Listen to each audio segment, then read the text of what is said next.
जिस गाने में राम का नाम न हो, उस गाने को गाना ना चाहिए।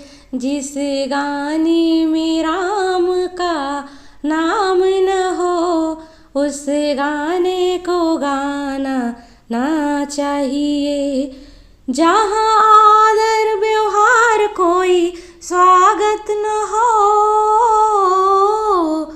जहाँ आदर व्यवहार कोई स्वागत न हो, उस घर में जाना ना चाहिए।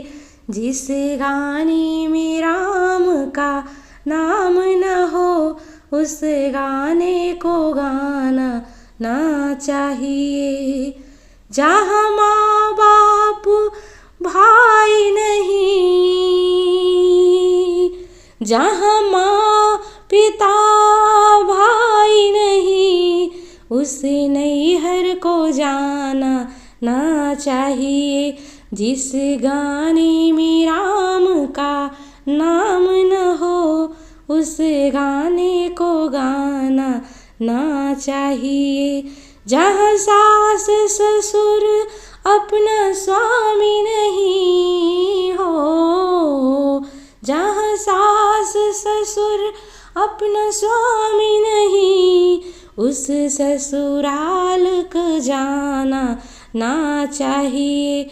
जिस गाने में राम का नाम न हो, उस गाने को गाना ना चाहिए। जिस गाने में राम का नाम न हो, उस गाने को गाना ना चाहिए।